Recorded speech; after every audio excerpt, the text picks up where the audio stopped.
Younger than springtime am I. Oh yeah.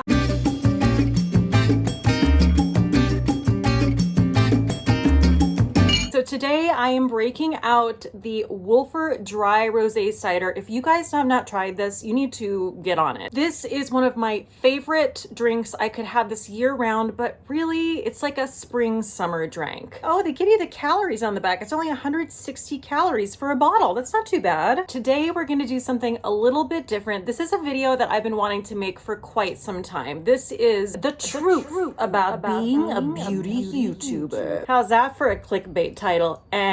I mean, it's not really that clickbaity because I actually am going to give you the truth about what it's like from my perspective of being a beauty YouTuber. So I asked this question on both my Instagram and my community tab on YouTube, and you guys did not disappoint. You gave me great questions to answer. If you are not following me on the gram, as the kids say, please follow me there because I post really fun stories. You know, I do like proper posts, I do makeup looks. It's Cate the Great Beauty on Instagram, okay? Just do it. I feel like I have a lot to say on this topic. So I have been a beauty YouTuber since November 11th of 2017. I think that was the day I made my first video. I guess it's been like, what is that? I can't do math. 3 years and 4 months-ish? It has really been such a fun, wild ride, and I'm gonna tell you as much as I can. This is from my perspective, okay? Like, I can't speak for anyone else. I can only speak for me. Here we go. Let's get into it. So first question is from Steph's Beauty Stash. Hi, Steph. She asks, how did you get the courage to leave your traditional job to become a full-time YouTuber?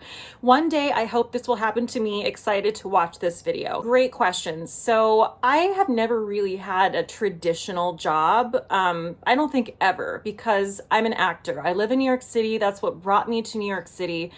So, you know, basically when you're an actor, performer, whatever, you have your job hunt, right? Like you're auditioning, you're taking classes, you're getting headshots, you're doing the whole thing that everyone's heard about. So that's your job. That is your job, to go out and find someone who will cast you in something. So while you're doing that job, which by the way, doesn't pay until you get cast, that's a raw deal if I've ever heard one, you have to have a job. And those jobs are called survival jobs. So I have my job looking for a job, and then I have a job to support myself, my survival job. So that's what I have been doing in New York City for, I think, over 15 years now. I think that's correct. But on top of how weird and abnormal all that shit is, the thing that spurred me on to actually do YouTube full time was the pandemic. It was kind of like, well, I may as well, because I lost my survival job. So I was on unemployment, and I'm like, well, now I can focus on this. I can focus on it full time. It has become, you know, I'm not rolling around in a bathtub of money, okay? But it has become like sustaining enough for me that I feel like I can just do this and I'll be okay. So that's what made me decide to do it. It was sort of like a combination of weird events, but mostly the weird event was coronavirus. You know, the other thing is that when you live this whole actor's lifestyle in New York City, you do so many shitty, hateful jobs out of necessity that you just don't want to do. You know, so I'm more apt to just be like, okay, well, let's roll the dice and give this a whirl, because I guarantee you it's probably not worse than 90% of the shit I've done. So this question is from Caroline Joe. She says, do you feel pressure to keep up with trends or new releases? Do you want to show products that have been out for a while? I don't really feel pressure to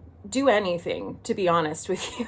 I mean, you know, I didn't start my channel out being like a new hot releases channel. In fact, the way I started my channel was just showcasing what I had, which was nothing compared to obviously what I have now after years of doing this. I just really get the new releases that speak to me. If something is a new release and I'm like, that's totally up my alley, I get it. If it's not, I don't. But y'all know, if you watch my channel, I am all about just talking about things again and again and again that are my favorites. So I feature old things all the time. Okay, so over to my Instagram questions. And this question is from Ms. Lauren Boyles. What's it like to feel that women look up to you for beauty advice? I feel honored. Honestly, like, I feel honored that anyone wants to take my recommendation, that anyone trusts me enough to purchase something on the basis of my recommendation. I mean, you know, who am I? I'm just some gal who lives in New York City who decided to start filming themselves and start a beauty YouTube channel. So I always feel really grateful for that. So the next question is from How Not to Beauty. She says, when you first started, how did you get people to share your content? Did people you know help share? So hearkening back to when I first started my YouTube channel, I definitely shared my channel a lot on my personal Facebook page.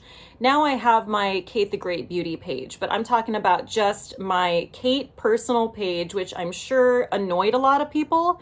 But let me tell you something about trying to get some traction. To get anywhere, you have got to push yourself out there. I did ask friends of mine to share it, which I think is also something that's really important. And it's something that's not new to me. Again, I am going to probably bring up being an actor and performer throughout this entire video because that's, you know, literally what I've done all my life, and it really has informed who I am and how I go about things. When you're an actor, you can't just like wait around for someone to discover you or find you, right? So I definitely was pretty relentless in terms of like putting my stuff out there, asking people to share it, people I trusted, people I cared about. So I highly recommend that if you're gonna start a channel. You can't be afraid that you're gonna like sound like a nag or annoy someone, just whatever. If that's what happens, that's what happens. Okay, so this question is from Quenny. I hope I'm pronouncing that correctly. She says, what, if anything, do you think has changed in your approach since you started your channel? You know, I think that my approach in terms of like my well, you can go back and watch my first video. I mean, if you want. I'm not going to. I have done that before and I'm like, okay, that's enough for me. I'm good. I think my approach in terms of, you know, my demeanor and how I come across on my channel has remained relatively consistent. My approach in terms of how I view YouTube as a business has really changed. I mean, I started not knowing a damn thing. I mean, I was just like in the dark, had no idea what I was doing. You know, I was lucky enough to have people take me under their wing, and I feel like I have a pretty good handle on it right now, but there's so much more to learn. But yeah, I definitely feel like now I'm trying to actually look at my content, see what it is that people want, see what it is that people are searching. That's something I just wasn't doing for years. You know, I just did whatever I wanted, which is cool. That's totally cool. But now I feel like I'm trying to be just a little bit more thoughtful and strategic with my content. So this next question is from Molly Jane 01. She says, I've wanted to start a makeup and maybe health YouTube channel for a while now, but I don't love hearing or seeing myself on camera. Do you think that matters when having your job? I know the obvious answer is yes, but I guess I'm asking if you get used to it. Double question marks. Okay, so she's saying she doesn't love like watching herself or hearing herself talk. Is that going to be a problem if she wants to start YouTube? And she said the obvious answer is yes. And yes, Molly Jane, you are correct. The answer is yes. And again, I feel like I'm not really coming at this from a normal standpoint because, you know, I've spent my life being an actor. Like, I've had to watch myself a million times on camera. I've had to get in front of people and do all sorts of crazy, weird shit. So for me, it's not as difficult because I was already adjusted to that before I ever started YouTube. I guess I can't speak for people who don't have that kind of background. You know, I think it's always a challenge at times to edit yourself, to watch yourself, to listen to yourself, I mean, I think you do get used to it. I mean, we get used to anything, right? So you're gonna get used to it to a point. But if you just like hate, like one of the things you hate is to watch yourself or to hear yourself talk, that, you know, that might be hard. That might be hard. This is what I say, try it. Try it. If you're just like dying a million deaths and you hate your life and you don't want to see or hear yourself, then you can stop. Let's take a drink, shall we? Yeah. So the next question is a pretty good follow-up to the last one. It's from Fradtastic, and they say, what is it like talking to your camera / phone all the time? Is it weird? Do you ever get used to it? I mean, it's always weird, you know, filming yourself. even if you're used to it, it's feels like you just kind of have to just start. You know what I mean? Like you're in a room by yourself. Clearly this is not a natural thing. You know what I mean? Like I probably look crazy if you look through the window at me. The next question is from BT Eaterus. I don't know. How do you determine what equipment you need to film? So this is really something I want to touch on because I feel like when people consider having a YouTube channel, they feel like they need to go out and like buy all the things, all the lighting equipment, all the fancy camera equipment. That's just not the case. I still film on my phone. I have the newest, whatever, the iPhone 12 Max that I just got. The cameras on the newest iPhones are stellar. Please don't go out and buy like all the latest and greatest camera and lighting equipment when you don't even know if you're going to keep your channel going. You just need to figure that out first. And I've figured that out. I'm 3.5 years in almost, and I'm still using my phone. I also live in a very small space, so that's another reason why I haven't switched over. It's just I don't have the space to have all that equipment. But honestly, you got it all right here if you have, like I said, a newer phone. So just go with that. I also just have a ring light. It's literally centered over my phone, and I film standing up. A lot of people find that very strange. It's kind of about being functional because I really don't want to like have an extra stool in here. I know that sounds insane, but I don't have room for an extra stool, okay? Ain't no room. The other thing is,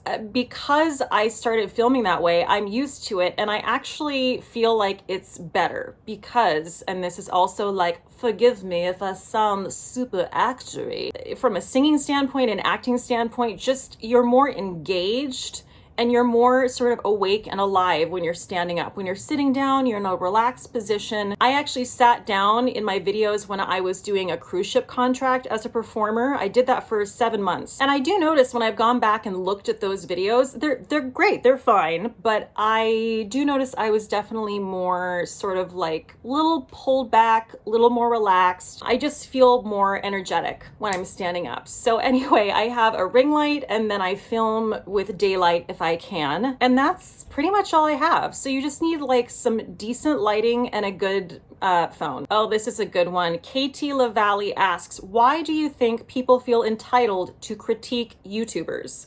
Oh, and then she goes on to say, because it seems like the hate is strong on beauty channels for no goddamn reason. And P.S. I think you are truly Cate the Great. Please know that for every troll there's so many who love. That's so sweet. So many who love you. I appreciate that. So, I mean, I could talk on this for hours, and I just have to say up front, I don't get that many trolls. I really don't. Most of my comments are positive. I have an incredible community that has been built around my channel, and I am grateful for that every day. And I have to say, I have also focused on that.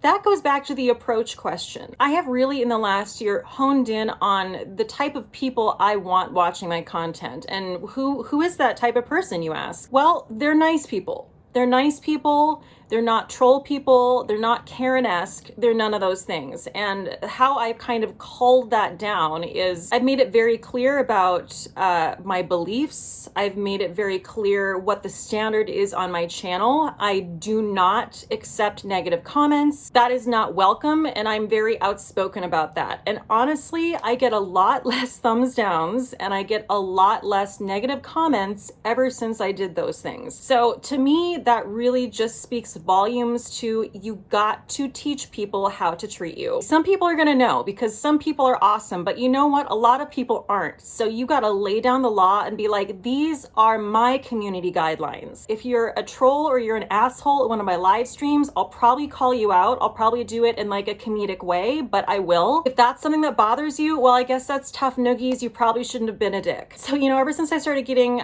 I guess you could call that aggressive, but honestly, I would just call that being assertive. I've noticed I've had a lot more positivity on my channel. I feel like there's just a lot of hate toward women, whether you're a woman or a man. We're just hard on women. We're extra hard on them. People feel compelled to just weigh in on anything. You know, I don't like your blush application. I don't like your hair this color, you know, fill in the blank. I also think it's a disconnect from reality. When you see someone on a screen or on a stage, there's this thing that happens where you don't really see them as a person. You see them as just this thing that you're watching, and you start to sort of, not everyone, but people can start to almost dehumanize you and feel like they can just say whatever the hell comes into their head. I think one of the biggest fallacies that exists on YouTube is this idea of constructive criticism.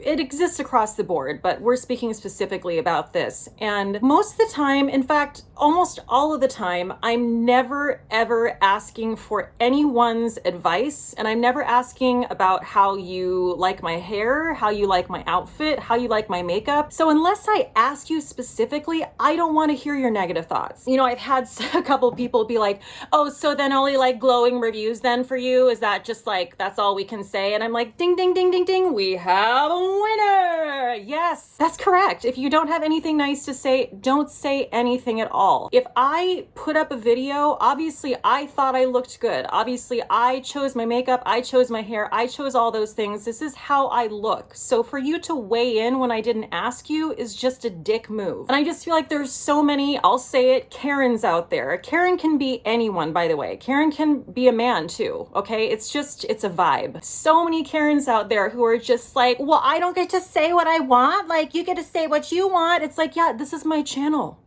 Also, I'm not a shitty troll. So that's where that begins and ends. One more thing, I know, but I said I could have made an entire video just about this topic. I literally cannot relate, like not even 1%, to watching someone not really appreciating their style, just name anything. Like maybe I'm just not into it. And deciding that I need to take to the comment section and let them know I don't like it. Like, I literally don't understand that mentality. That happens all the time. There are a lot of things that I can't really appreciate, but you know what I do? I just like scroll past it. Like, it would never occur to me to weigh in and be like, I don't like that. Can someone explain it? Like, I literally don't understand. Actually, you know what? Don't explain it. Don't explain it, because I don't even want to know. I don't even want to like put my mind in the place of someone who feels like they're entitled to do that. Thanks for coming to my TED Talk about that one question. Okay, this question is from Lisa Blancett. She says, how many hours do you put in compared to a regular 40-hour work week? This is a good question. I actually had to sit down and tally this up because I myself was like, how much time am I spending doing this? So I took into account everything having to do with YouTube. So that is the hour it takes to get ready before filming, editing, uploading, doing the description box, which takes quite some time, live streaming, deciding what I want to use in a live stream, then tagging it beforehand, putting an Instagram post up with a makeup look, creating an Instagram story, researching other people's content, deciding what content people want to see, also answering comments, dealing with all that stuff, like, you know, also going through my email and responding to people about PR or sponsorships, things like that. All of that fits into my job. I would say on a light week, I spend 25 hours. And on my heavier weeks, I spend 40 hours a week. So anywhere between 25 and 40 hours a week. That's a big gap, right? But it really depends on the type of content I'm putting out. So, you know, let's say I'm putting out one of my box office beat videos. That is going to take at least 3 times the amount of time to film and edit than, say, you know, like a favorites video would, or a vlog. You guys are so sweet about my vlogs. I have so many people writing me saying, do more vlogs, do more vlogs. I love doing them. They're just a lot of work because I really like to get a lot of footage over the course of at least a couple weeks, and then the editing, you know, and putting the music with it and everything like that. So that's definitely more labor intensive as well. So it just depends. It depends. But yeah, anywhere from 25 to 40 hours a week. I would say a normal week is probably like between 30 to 35 hours. Stacy asks, do you prefer doing lives over pre-recorded vids? Do you enjoy the editing process? When will we see another vlog? Okay, there you go. I like them for different reasons. I have to be honest, I don't like editing. It is not a process I enjoy. I love the finished product, but the actual process itself is it's very boring and tedious to me. Unless I'm doing like a vlog or the box office beat, I find those to be more interesting to edit. Editing in general, not my favorite, but you know what? I'm not complaining, because anytime I start to, you know, feel like something's a slog when it comes to my channel, I always think to all the horrible jobs I had to go to and all the horrible people I had to work for. And I'm like, oh, you know what? You know what, Kate? You can't complain. This is like 1 million times better than that. You know, when I started doing live streams, it's interesting, there was quite a bit, not a lot, but like a fair amount of negative pushback regarding live streams. People writing in and being like, ain't nobody got time for that. Ugh, I wish you do less live streams and more normal content. And the deal is, I have never ever changed how much normal content I put out. In fact, I put out double the normal content now than I did before. So there's something for everyone. So nobody complain. Nobody can complain. Shushy. Shh. Not talky. Because I do 2 live streams for people that enjoy them, and I do 2 pieces of just like edited content a week. You know, the thing about live streams, it's just a really, really new thing for a lot of people. I think a lot of people are like, oh, they're long. Why would I want to watch that? I've heard people call them cash grabs. You know, let me tell you, it's not like sitting down and editing a video. So it's less work in that regard. But at least for how I do my live streams, they're a lot of work. It really is like a performance. And when I say it's like a performance, there are going to be people out there who are like, oh, you're performing? Like you're lying? Like you're an actor? Like that's not really you? It's a performance? That's literally not what I mean at all. What I mean is this, and really all of this is a performance at its essence. And when you're performing, it doesn't necessarily mean that you're not being genuine. I heard this put the best way I have ever heard it a few weeks ago, and it was actually from my therapist. She said, your channel is a performance of yourself. That's what it is, which is actually like a very strange meta thing when you think about it, but it's true. It is a performance of yourself. It is a magnified version of you. Obviously, again, it's not normal to stand here in my bedroom alone talking to a camera all dressed up. My lives, if you haven't come to one, I really encourage everyone to just come to one and see, because it's not just me standing here talking about makeup. It's so much fun. We talk about all kinds of things. We talk about what happened in the week. We joke. They're funny. It's not, you know, I'm not disparaging anyone else's live streams, but I don't think my live streams are your normal beauty YouTube live streams. So if you're a person who, you know, has a good sense of humor and you want to come and have a really engaging, fun time, you definitely should check them out because they're a blast. Seeking Brittany asks, how did you get the nerve to record that first video? I have a camera and spot set up. I'm just too anxious to hit record. Girl, do it. Life is too short, okay? I liken it to when I cut my hair off when I was 17. You know, my mom was a hairstylist. I had this huge head of long curly hair, which was like totally my identity. And then one day when I was 17, she's like, maybe we should just cut your hair off. And I was like, okay. And then we sat down and did it. So, I mean, I know that that's not what everyone's like, and I'm not suggesting you get a personality transplant, but I've just always kind of been that way. I've always just been like, yeah, let's try that. It'll probably work out. Time's a ticking. You know what I mean? Like, we don't have much time on this earth. If there's something you want to try and you might look back and be like, ah, damn, I never tried that. What a waste. Just do it. Like Nike said, just do it. Miki410 asks, is it hard to compete on a platform that overvalues teenage creators? No, not really. Honestly, I feel like I'm in my own bubble. I don't watch teenage creators or, you know, I don't know, people who are like 23. It's nothing against them. I'm sure their content is just fine. But I mean, obviously I can't really relate to that, and I've kind of moved past that point of my life. So I gravitate toward a whole different kind of beauty YouTube, and I kind of even forget that those channels exist. I know they're a huge part of YouTube, but it just isn't really on my radar. You know, it's interesting with YouTube, I don't really feel like I'm competing with anyone. I definitely feel like it is 100% competition with yourself, you know, so I'm not being like pitted against, you know, someone who's like 20 years old in their channel. Like that has nothing to do with anything. So I'm really trying, I mean, of course there are times when it's hard not to compare your channel to other channels, but I do try my best to just focus on what I can do with my own channel.